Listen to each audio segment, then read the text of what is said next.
बिस्मिल्लाहिर्रहमानिर्रहीम। जवाब दो के साथ मैं हूं फ़ारूक बड़ाइच। आज का जो प्रोग्राम है वो ख़ास तौर पे इस हवाले से कि पाकिस्तान तहरीक इंसाफ की जो क़यादत है आपस में उलझ पड़ी है, ये मसला शुरू कहाँ से हुआ है और क्या कोई तकसीम होने जा रही है पाकिस्तान तहरीक इंसाफ और एक जंग चल रही है। शायद कुछ लोगों का इसरार है कि खान साहब की जो फैमिली है वो इसको लीड करे और दूसरी तरफ एक लीडरशिप है जो पिछले 1-1.5 साल में आई। आज के प्रोग्राम में इसी पे बात करेंगे। हमारे साथ साबिक वफाकी वज़ीर जनाब फवाद चोई साहब मौजूद होंगे और प्रोग्राम के आखिरी हिस्से में पाकिस्तान तहरीक इंसाफ के रहनुमा और माहिर कानून जनाब अजहर सदीक हमारे साथ होंगे। तो सबसे पहले फवाद चोई साहब से बात करते हैं इस सारे मामला के जो पाकिस्तान में चल रहे हैं। एक ख़ास तौर पे कहा जा रहा है कि मादनियात के हवाले से कॉन्फ्रेंस हुई, एक बिल है, इसकी क्या हकीकत है। खान साहब से कुछ लोग बाहर से ख़ास तौर पे मिलने आए, मुज़ाकरात भी चल रहे हैं, तहरीक इंसाफ में इख्तलाफात भी, सारी बातें फवाद चोई साहब से करते हैं। फवाद साहब, ये मसला क्या चल रहा है? जेल में लोग जो जाते हैं मिलने, कहाँ से मंजूरी आती, कहाँ से नाम आते हैं? सलमान राजा साहब बड़ी ही तशवीशनाक बातें कर रहे हैं। चक्कर ये चल रहा है ना, देखें, जब आप एक सियासी नाबालिग लोगों के हाथ में इतनी बड़ी पार्टी दे देंगे तो फिर उसका नतीजा जो निकलना है वही निकलेगा। सलमान राजा साहब, चूंकि आप खुद भी लाहौर से हैं, आप अच्छी तरह आपको अंदाजा है कि उस आदमी ने तो जिंदगी में गॉल्फ भी हमेशा अकेले ही खेली है। बार एसोसिएशन में बैठ के अकेले साइड के ऊपर कॉफी पी है और आ गया है। और सिवाय कॉर्पोरेट क्लाइंट्स के और मनी लॉन्ड्रिंग के जो केसेस हैं जिनमें उनकी एडवाइस जो है वो ली गई, उसके अलावा ना उनकी कोई वकालत का तजुर्बा है, ना इसके अलावा उन्होंने कभी कोई और काम किया है। और पॉलिटिक्स तो is all about accommodating people. आप कितने लोगों को साथ लेके चल सकते हैं, कैसे चल सकते हैं। सो आई थिंक जब आप रऊफ हसन जैसे लोग, शिबली फराज जैसे लोग, सलमान अकरम राजा जैसे जो लोग हैं, उनको आप पार्टी दे देंगे तो उसका जो नतीजा निकलना है वो हमारे सामने है। अब इस वक्त जो चीज़ है, देखिए, इनके जो इश्यूज हैं वो तो सिर्फ इतने हैं कि हमारी मोनोपोली होनी चाहिए। इन्होंने शेर अफजल मरवत को पार्टी से निकलवाया क्योंकि इनके ख्याल में वो टीवी पे ज्यादा आ रहा था, लोग उसकी सुन रहे थे। इन्होंने उसके बाद फैसल चौधरी जो है उनको निकलवाया, उनके बारे में इनका था कि वो टीवी पे ज्यादा आ रहे हैं, हमारी मोनोपोली टूट रही है। इसके बाद यहीं पे नहीं, शिबली फराज ने और सलमान राजा ने जाके 13 एमएनए और सेनेटर्स की लिस्ट दी और बाकी एमपीएस की, कि जी ये लोग सारे जो हैं ये तो पार्टी के गद्दार हैं, इनको पार्टी से निकाल दिया जाए। जब आप हर वक्त इमरान खान को जेल में, आप अपनी जिंदगी का मकसद ही ये बना लें कि एक तो कोई और आदमी शामिल ना हो और जो है इनको निकालना है ताकि हमारी अहमियत रहे, तो फिर पार्टी में लड़ाई झगड़े तो होने ही थे ना। फिर ये जो हुआ है ये तो होना ही था। तो चोई साहब, ये जो बयान आया, अब कोई कुछ लोग मिले भी हैं, यूएस से कुछ लोग आए थे, वो यहाँ पर आके मिले। बाद में सलमान राजा साहब ने कहा भी कि ये नाम कहाँ से आते हैं जो बानी पीटीआई को मिलते हैं। तो ये मुलाकात का क्या है वैसे? तो आप तो खुद भी मिले हैं, आपको ये सारा सिस्टम भी पता है। तो ऐसा है तो ये तो अंदर से भी जो शख्स चाहता है, जो अंदर है, जैसा बानी पीटीआई थे या मियाँ साहब से, ये तो खुद अपनी आमादगी जाहिर करते थे कि मुझसे फ़लाँ फ़लाँ से मैं मिलना चाहता हूँ। फिर भी ये बाहर से ये बयान आते हैं कि भाई पता नहीं चल रहा कौन नाम भेज रहा है। देखिए ना, सबसे पहले तो जो सलमान राजा है, इसने जाके अदालत के अंदर ये पिटीशन, पहले तो इन्होंने फैसल को, शेर अफजल मरवत वगैरह को निकलवा के लीगल कमेटी के ऊपर अपनी मोनोपोली कायम कर ली। उसके बाद जाके पिटीशन फाइल की और अदालत में ये कहा, और खुद ही वकील हैं और खुद ही कह रहे हैं कि जी किसी पॉलिटिकल कमेटी से, किसी कोर कमेटी से नहीं पूछा, और कहा कि नाम जो इमरान खान को मुलाकात के लिए है वो मैं दूंगा। अब जाहिर है, अगर ये मामला पॉलिटिकल कमेटी में जाता या कोर कमेटी में जाता तो वहां पे एक कोई मैकेनिज्म आता कि इन्होंने नाम देने या किसी ने नाम देने, तो इसने खुद अदालत से अपने नाम करवा दिया। अब उसके बाद वहां पे जब जाते हैं तो इमरान खान, जाहिर है कि वो एक आदमी पे रिलाई नहीं करते, वो डिफरेंट लोगों पे रिलाई करते हैं और अंदर से नाम और आ जाते हैं, इधर से नाम और आ जाते हैं। तो एक कन्फ्यूजन ये है। दूसरा कन्फ्यूजन ये है कि जाहिर है कि जो बातचीत अगर कोई हो रही है या चीज़ें हो रही हैं तो वो सलमान राजा वगैरह के तो लेवल पे नहीं हो रही है, वो तो डिफरेंट लेवल पे हो रही है। सो अमेरिका से जो लोग आए हैं, और अभी तो खैर उनकी मुलाकात नहीं हुई खान साहब से, जो मुझे पता चला है, मेरी बात भी हुई काफ़ी सारे लोगों से।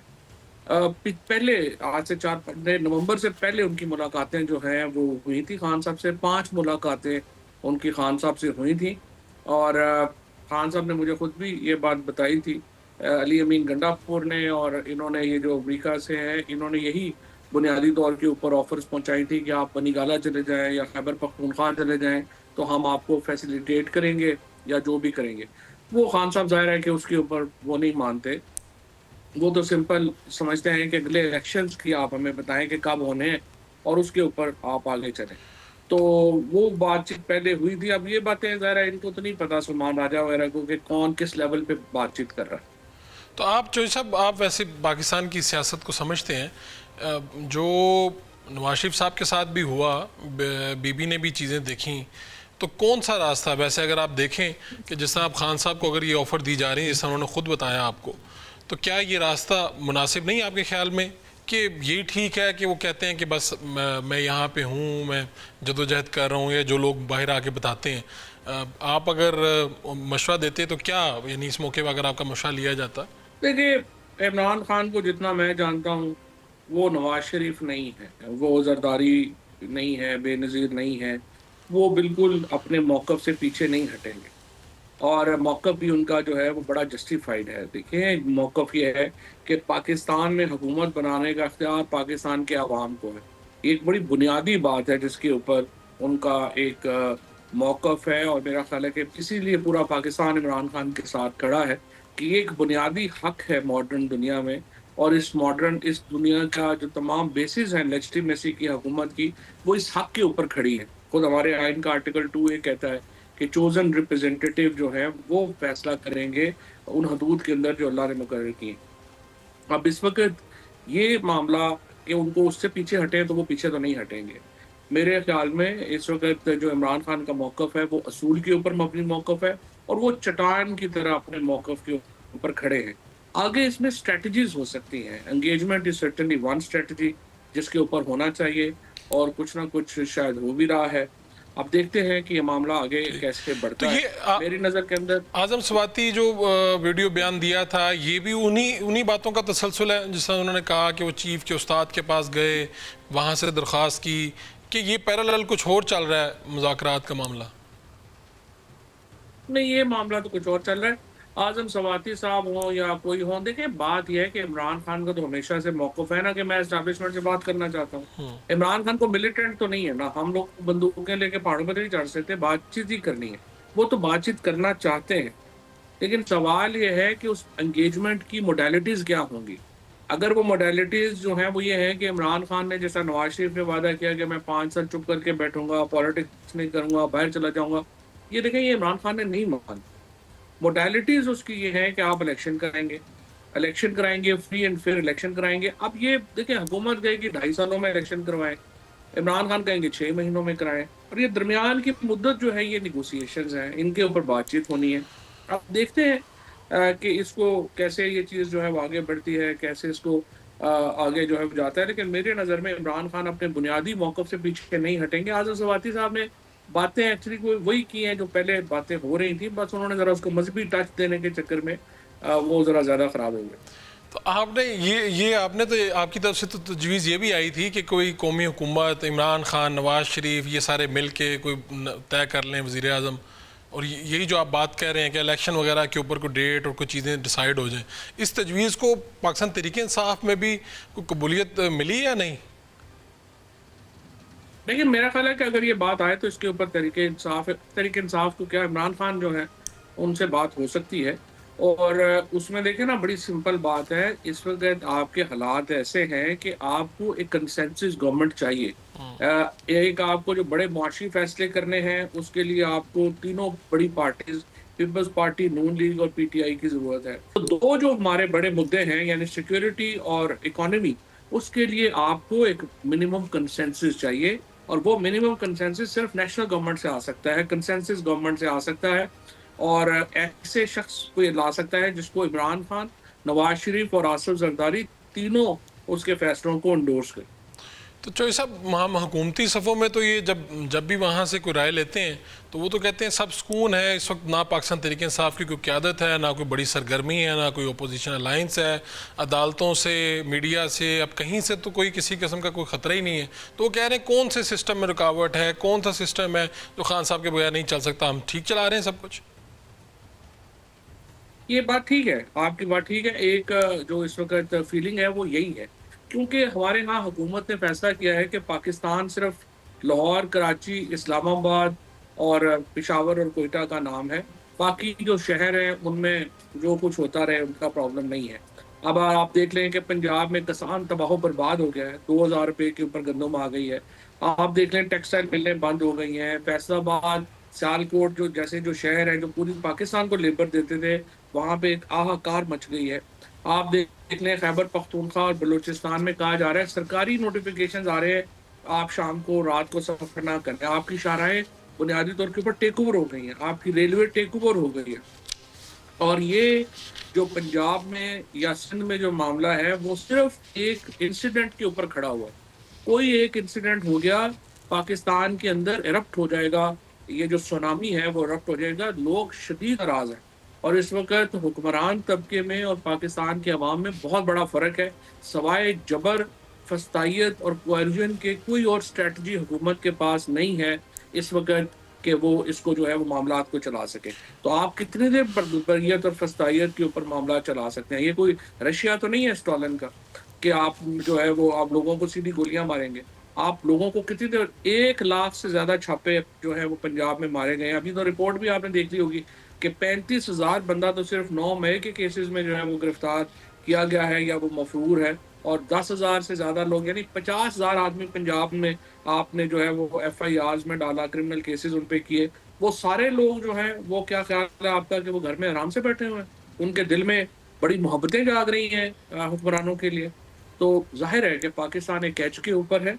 अगर इसको रिकंसाइल ना किया गया, अगर ये टेम्परेचर नीचे नहीं लाया गया, यहाँ पे किसी वक्त भी लावा अरप्ट हो जाएगा। गुफ्तगू हमारी चल रही है, इस पार्टी का मसला क्या है और पाकिस्तान का मसला कहाँ जाके हल होगा। एक शॉर्ट कमर्शियल ब्रेक से वापस आएंगे तो फवाद चौधरी साहब से बात करेंगे। Welcome back. ये चौधरी साहब, ये मिनरल कॉन्फ्रेंस के ऊपर बड़ा तहरीक इंसाफ से ये बात सुनने में आ रही है कि इमरान खान की रिहाई इसी में छुपी है, इसको बिल्कुल पास ना होने दें। फिर ये भी कहा गया कि ऊपर से ऑर्डर आए, इसको फौरी तौर पे पास करें। क्या चल रहा है, असल खबर क्या है? कुछ भी नहीं है, ऐसी पॉलिटिकल बातें होती है। मिनरल्स पाकिस्तान में हम तो 80 साल से मशर्तिया लोग में पढ़ पढ़ के थक गए हैं कि पता नहीं हमारे कितने मिनरल हैं, क्या है, इनकी कोई अहमियत ही नहीं है। मिनरल्स की क्या अहमियत होती है? आपका 25 करोड़ ह्यूमन रिसोर्स है जिसके ऊपर आप तवज्जो नहीं दे रहे। जो आप बेकार जो है वो यहाँ पे आपने इंसानों को रखा हुआ है जो ना किसी हुनर को सीखते हैं, ना कोई अकल करते हैं, जाके सिवाय इसके कि जलसे ये हमारे जो मजहबी मुतशद्दिद हैं ये उन्हें ले जाएं और जाके कभी केएफसी स्टोर तोड़ दें, कभी मैकडॉनल्ड तोड़ दें, जो 4 एक्टिविटी हो रही है उसको भी खत्म कर दें। तो सिवाय इसके आपने और कुछ किया नहीं है। अब नई कहानी शुरू हो गई है जी, पाकिस्तान में बड़े मिनरल्स हैं और ये हम कर देंगे। कोई मिनरल्स वगैरह क्या होते हैं? अगर मिनरल्स हैं, सऊदी अरेबिया का तेल था, जब तक अमेरिका उसके साथ आरामको नहीं लगा तो सऊदी अरब ने कौन सा तेल निकाल लिया? देखिए, ये अकल, इल्म और दानिश जो है उसका कोई मुकाबला नहीं है। मिनरल्स हैं भी तो उसे उन्होंने ही काम में लाने हैं जिनके पास अकल है, जिनके पास जियोलॉजी का नॉलेज है, जिनके पास अर्थ का नॉलेज है, जिनको निकालना आता है, जिनको मशीनें हैं जिनके पास। क्या हो जाएगा, दे दे ना दे, इसका कोई फर्क नहीं पड़ता। Human resource is the capital जिसको आपने डेवलप करना है, जिसको आपने आगे लेके जाना है। और जब तक आपका ह्यूमन रिसोर्स नहीं है, आपके पास मिनरल हैं भी तो बेकार है और नहीं है तो फिर वो तो नहीं जो साहब, उस वक्त तो खान साहब की गवर्नमेंट में भी पता चलता था ना कि इतना हमारे पास खजाना मौजूद है। फिर एक नवीद भी सुनाई गई थी कि कुछ माह बाद, कुछ साल बाद पाकिस्तान को इतना कुछ मिल जाएगा, ये हो जाएगा, वो हो जाएगा।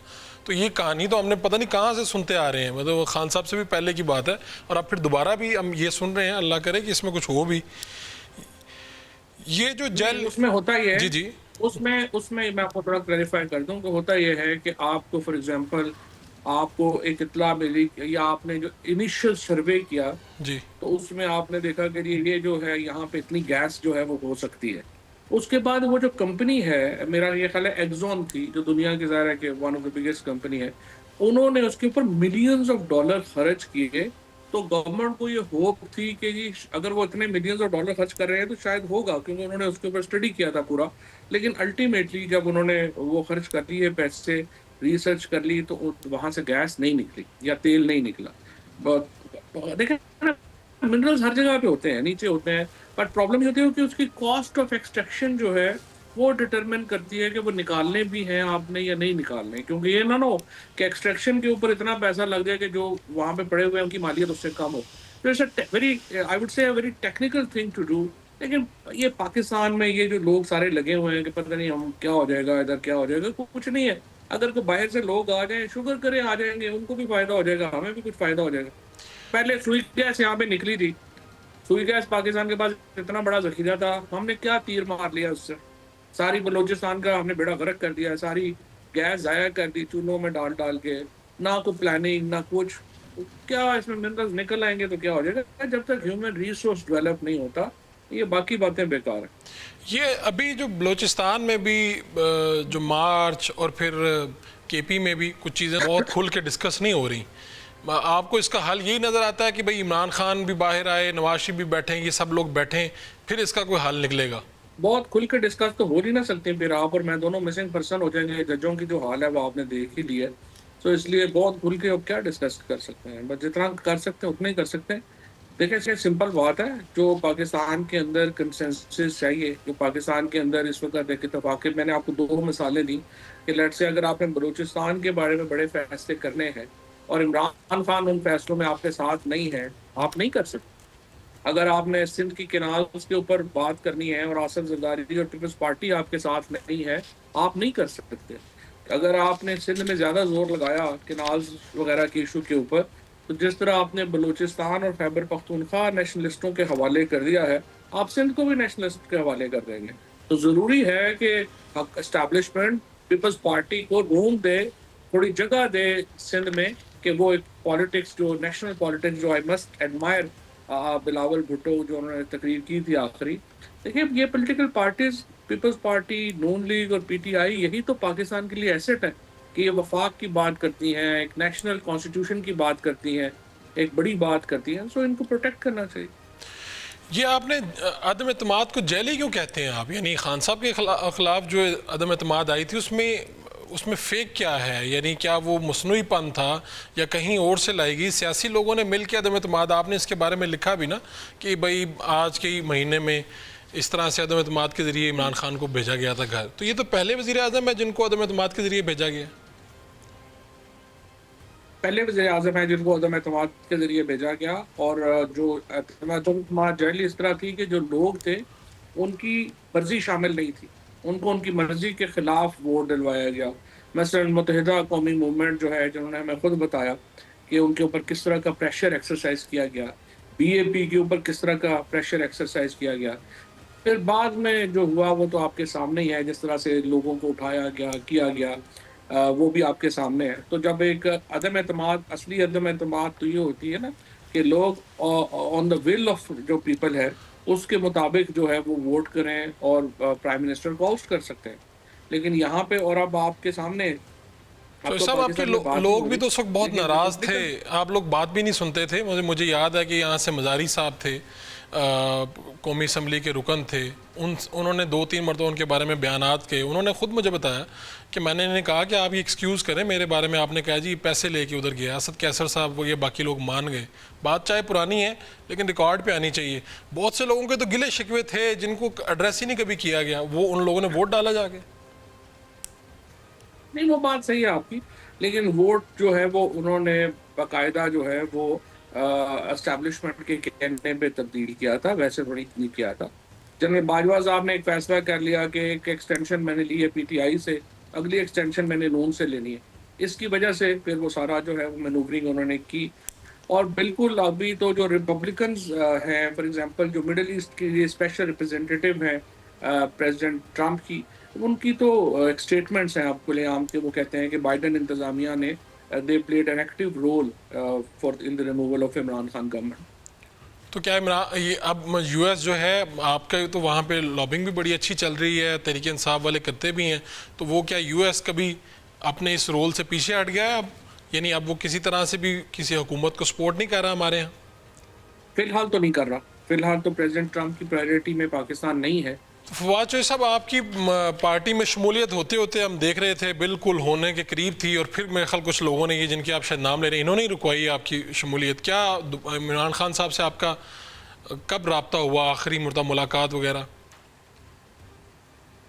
आखिरी रब्ता तकरीबन 1 महीना पहले जो है वो हुआ था, और उसमें जो है वो नहीं, खान साहब का तो ज़ाहिर है कि ही इज़ वेरी काइंड, मेरे पे हमेशा उन्होंने मेहरबानी की है, और उन्होंने हमेशा मेरी बात जो है वो सुनी है। फॉर एग्ज़ाम्पल अभी भी मैंने जब ग्रैंड पॉलिटिकल अलायंस का आइडिया जो था ये मैंने दिया था, और खान साहब ने इसके ऊपर जो है कहा कि बिल्कुल ये होना चाहिए, और फिर उसके ऊपर काम भी मैंने कर लिया, काफ़ी हद तक मैं नज़दीक ले गया था, लेकिन बाद में इन लोगों ने आके उसको भी जो है वो तबाह बर्बाद कर दिया। अभी जो मामला चल रहे हैं, जो चीज़ें चल रही हैं, उसमें यही है कि खान साहब कह रहे हैं कि बाहर आएँगे तो फिर वो देखेंगे, करेंगे।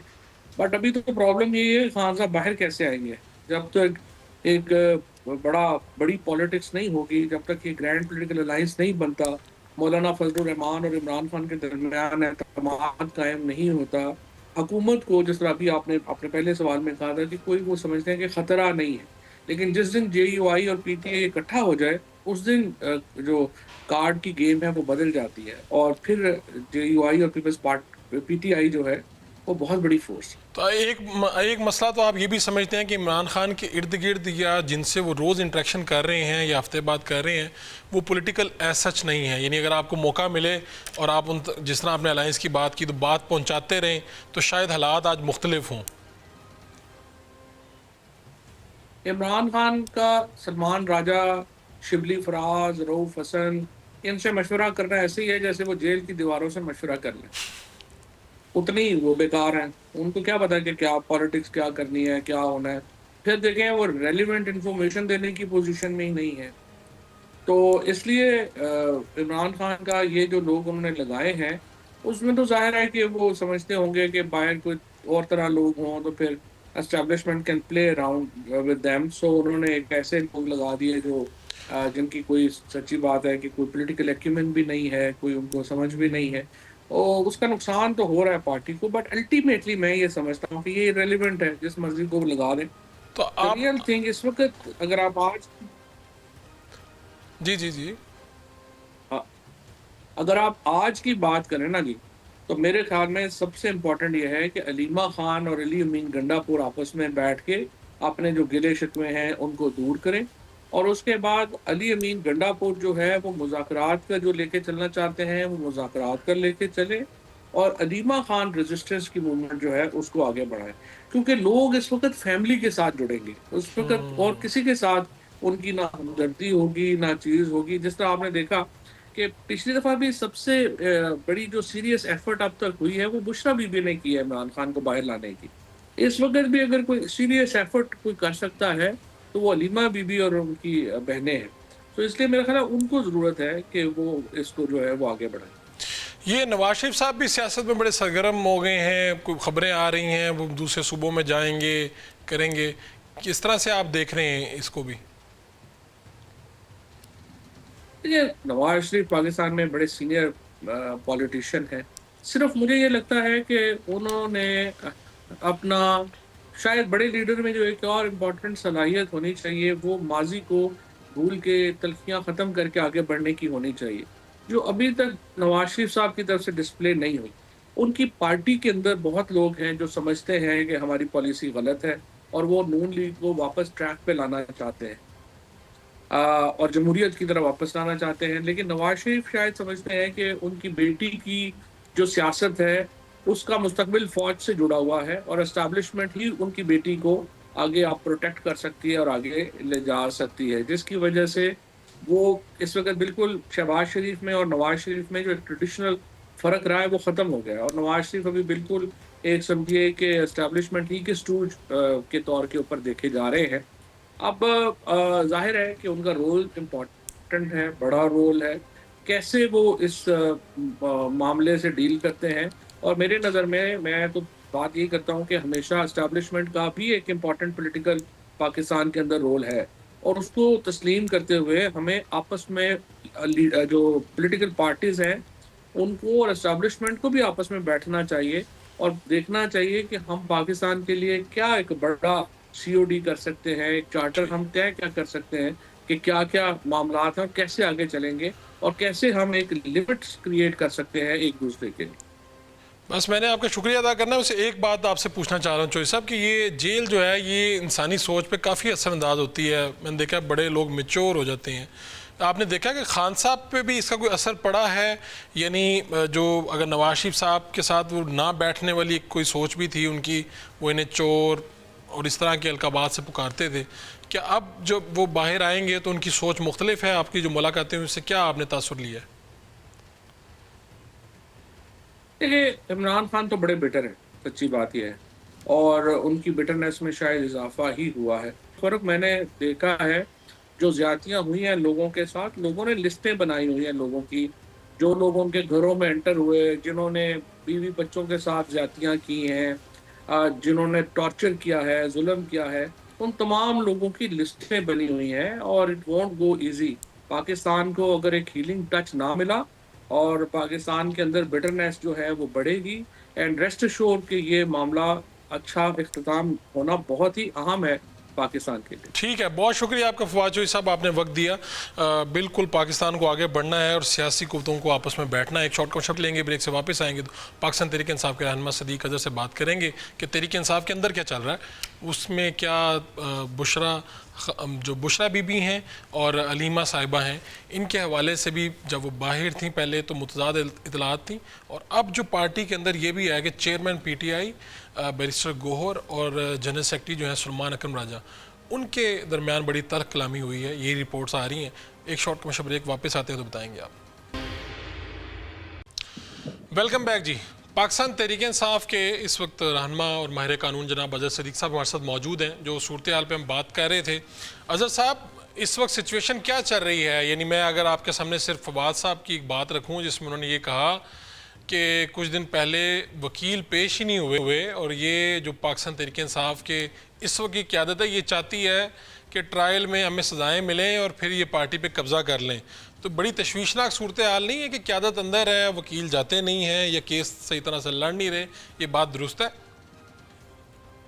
नहीं नहीं नहीं, मैं इस बात से इत्तेफाक नहीं करता। कई कई दफ़ा ऐसे होता है कि मिसाल के तौर पर जब 190 मिलियन पाउंड का केस लगा हुआ था तो थोड़ी सी डिले हुई ईद से कबल। वो अमूमन वकील थोड़ा बहुत डिले आगे पीछे हो जाता है, लेकिन वहां पर वजह ये है कि अब आपको एक आज़ाद और खुद मुख्तार अदलिया नहीं मिल रही। एक बात जरा समझिएगा, वहां देखे ना, आज़ाद और खुद मुख्तार अदलिया आपके सामने थी। आपने देखा साइफर का केस का क्या हाल हुआ, इद्दत के केस का क्या हाल हुआ, और उसके बाद अब आप देख लें, आप अंदाजा ये लगा लें कि जो लोग जिनकी बाजियाबियां होनी है, चाहे वो कोई भी हो, इस्लामाबाद हाई कोर्ट देख लें, लाहौर हाई कोर्ट देख लें, क्या उस तरह से अब बाजियाबी के केसों को भी टेकअप किया जा रहा है? बिल्कुल किया नहीं जा रहा है। तो वोकला की हद तक तो मैं नहीं इत्तेफाक करता। थोड़ी मोटी कोताहियां गलतियां हो जाती हैं कि जनाब टाइमली नहीं गए, कुछ चीजें रह गई हैं। और हाँ, आप बेहतर स्ट्रेटजी की बात कर सकते हैं।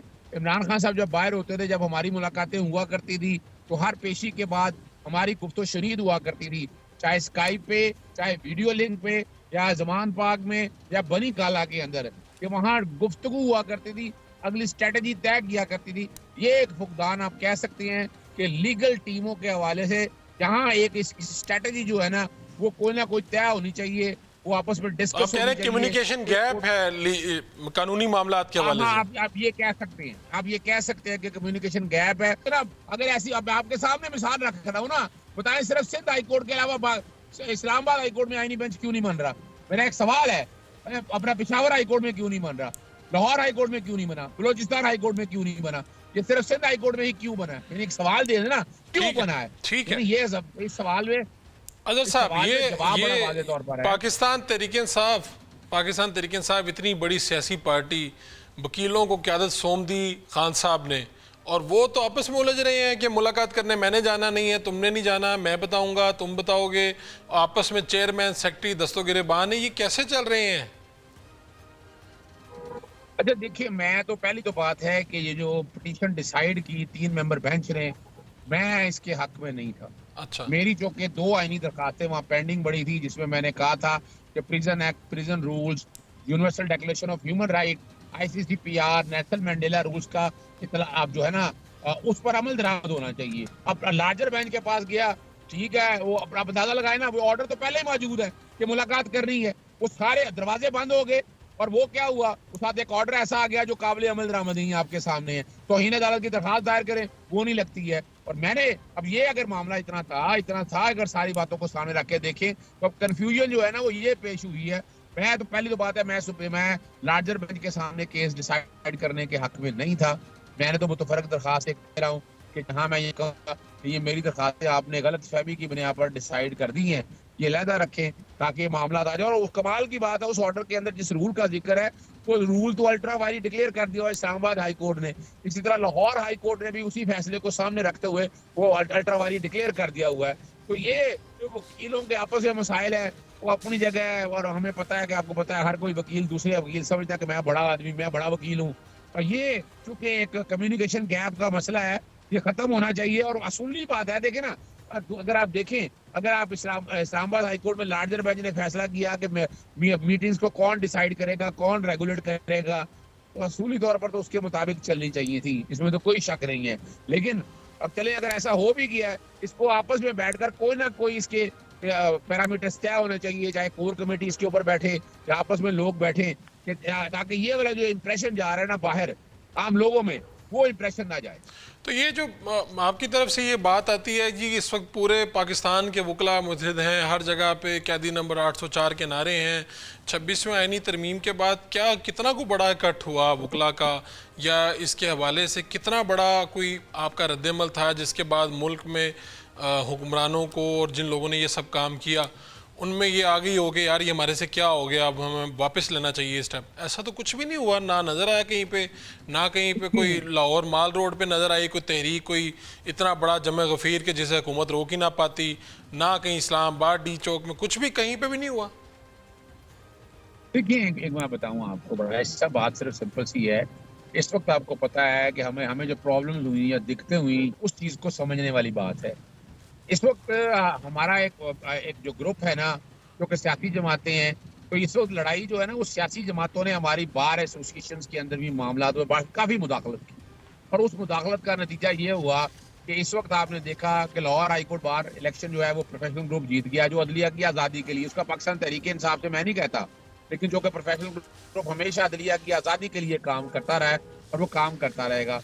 इसी तरह लाहौर हाईकोर्ट बार भी, लाहौर बार भी, आगे पंजाब बार काउंसिल के इलेक्शन होने हैं, और वहाँ इसमें कोई शक नहीं, बहुत बड़ा एज है कि इमरान खान के वकला बहुत प्यार करने वाले हैं और बहुत बड़ी तादाद है। आज भी अगर इलेक्शन पंजाब बार काउंसिल के हुए तो आप जेहन में रख लीजिएगा 80% सीटें जो है ना वो पाकिस्तान तहरीक इंसाफ जिसको भी कहेगी, जिसको सपोर्ट करने की कहेगी, उसको एक एज मिलेगा और वो जीत जाएगी। अब यहाँ अगली बात आपकी तरफ है, मुख्तलिफ कन्वेंशन मुनक्कद किए गए हैं। लाहौर हाईकोर्ट में ईद से पहले ये बात तय हुई थी कि अप्रैल के तीसरे हफ्ते में ऑल पार्टी कॉन्फ्रेंस बुलाई जाएगी, कन्वेंशन होंगे। बाकी आपने देखा कि अगर माल पे भी निकलना है, बाकी जगह भी एहतजाज, जलसे जुलूस होने हैं, वो अपनी जगह पर हो रहे हैं। लेकिन इसमें भी आपकी बात में किसी हद तक वजन है कि इसमें मैस मोबिलाइजेशन की जरूरत है। बार एसोसिएशन है, बार काउंसिल, अब जो कि रोजे खत्म हो गए हैं, मेरा ख्याल है इस महीने में आप देखेंगे कि वकला की तादाद जो है वो सड़कों में भी नजर आएगी, आपको जलसे जुलूस भी नजर आएंगे, मोबिलाइजेशन में नजर आएगी, और ऑल पार्टी कॉन्फ्रेंस भी आपको बहुत जल्दी होती नजर आएगी। आप तो बानी पीटीआई की रिहाई की बड़े डेट्स देते रहे, हम तो कई माह से आपकी जो तारीखें हैं, तारीख पे तारीख आपने जितनी दी हैं हमें, अब तो आप परेशान है कि पता नहीं वाकई रिहाई इस तरह भी है या नहीं है। तो वाकई कोई कोशिशें हो रही हैं कुछ ऐसी जिसके नतीजे में कुछ होगा, या अभी दूर है ये सब कुछ? देखिए, मैं एक बात बताऊं आपको, अगर तो आप मेरिट पे बातें करते हैं ना, तो मेरिट पे जो बातें मैंने कही थी वो सारी सच साबित हुई। लेकिन क्या हुआ, वकील तब्दील कर लेना जनाब, जज ट्रांसफर हो जाना, अपना और कोई बहाने ऐसे बना लेना, केस को लिंगर ऑन करना, अब ये मेरे बस में तो नहीं है। मेरी तो प्रोडिक्शन है कि कानून के मुताबिक है और उसके मुताबिक हम देखते रहे हैं। 190 मिलियन पाउंड का केस किस तरह डिले किया गया। अगर आप तोशा खाना दूसरा देख लें, जो अभी FIA के पास ट्रायल गया, हालांकि नैब से खत्म हो गया तो FIA का इख्तियार नहीं था। अब वजह यह है कि सिस्टम सारा एक तरफ वन साइडेड होके चल रहा है, और वहाँ अदालतें और ये सारे लोग उन चीजों को उसके मुताबिक देखते हैं, तो शायद ये बुनियादी वजह है। लेकिन मैं अगर आज भी अगर आप कहें कि 190 मिलियन पाउंड के जमानतें लगाएं, सस्पेंशन लगाएं, और आप उसका रिजल्ट देखेंगे कि उसमें सस्पेंड भी होगा और इंशाल्लाह उनमें बरियत भी है, वो केस में कुछ नहीं है। बाकी आ जाए तोशा खाना जो जस्टिस मियाँ गुल हसन औरंगजेब ने जो ऑर्डर पास किए थे वो आपने देख लिया, उसके बाद जस्टिस मियाँ गुल हसन औरंगजेब को वहां रहने नहीं दिया गया, केसेस ट्रांसफर एक जज से दूसरे जज पे होते रहे। अब वो हमारे बस में तो बात नहीं है, चलें। मैं इसको फोर्स मेजोर भी नहीं कह सकता। ठीक है अजहर साहब, बहुत शुक्रिया आपका। बस की आपकी बात नहीं रही, यही सूरत हाल इस वक्त ये चल रही है। वकला जो ख़ास तौर पे कहा जा रहा था कि बहुत बड़ा कोई कन्वेंशन या ऐसा कोई बड़ी तहरीक सामने आने जा रही है, वो मुमकिन नहीं हुई। आने वाले दिनों में क्या हालात होंगे, आने वाले दिनों में ही पता चलेगा। अपने मेज़बान फ़ारूक वड़ाइच को इजाज़त दीजिए, लाने के बाद।